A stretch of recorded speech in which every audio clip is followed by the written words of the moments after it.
Hi, Rishi Sunak. I've got so much to say, but such little time. My name is John Watt, and I'm one of the COVID vaccine injured in this country. I want you to look into my eyes, Rishi Sunak, and I want you to look at the pain, the trauma, and the regret I have in my eyes. We have been left with no help at all. Not only am I in here that's vaccine injured, there's another man over there whose life's been ruined by that COVID-19 vaccine. I know people who have lost legs, amputations. I know people with heart conditions like myself, Rishi Sunak. Why have I had to set up a support group in Scotland to look after the people that have been affected by that COVID-19 vaccine? Why are the people who are in charge, who told us all to do the right thing, have left us all to rot and left me and the thousands and the tens of thousands in this country to rot? Rishi Sunak, look me in the eye.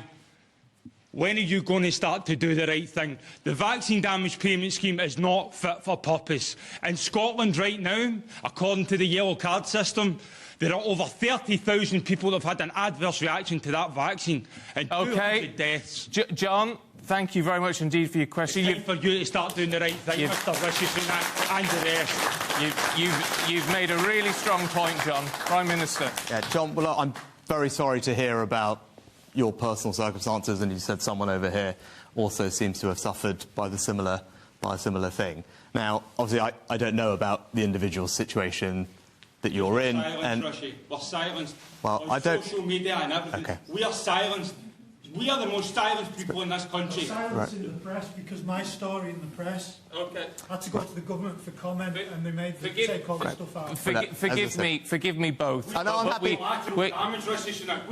No one. Okay. John, no one is saying. No one's saying you were. Yeah. Okay. I've lost my house, my wife, and a successful career. And sir, you raised some very valid points, I'm sure. What I've got to say is, though, we haven't got you on microphone, and as you know, we've got to get through this. I'm sure we can raise your points with the Prime Minister at a later date. But in the meantime, Prime Minister, if you could cover the issue. I'm very happy to. So there is a vaccine compensation scheme that's in place, as you alluded to, in the NHS. Obviously, everyone individually will work through their cases. It's difficult for me to comment on anyone's individual case. I'm sure you'll appreciate that. I'm very happy to go and look at the cases, and I'm sure you'll get them to the team here. I mean, I'm very saddened and shocked to hear that you've been silenced by anybody. That is surprising to me, so please do get your details to Stephen and the team, and I will happily take that away. Of course, you should be able to speak about your experience, what's happened to you, and as I said, we have a compensation scheme in place for that, and I'll make sure that we're working through that. Obviously, I think you'll appreciate it's hard for me to comment on your specific circumstances, just not knowing them, and those things are... Forgive me, sir, we haven't got a microphone on you, so our viewers and listeners won't be able to hear. I think the last thing I'd say is, we went through a pandemic, like everyone else.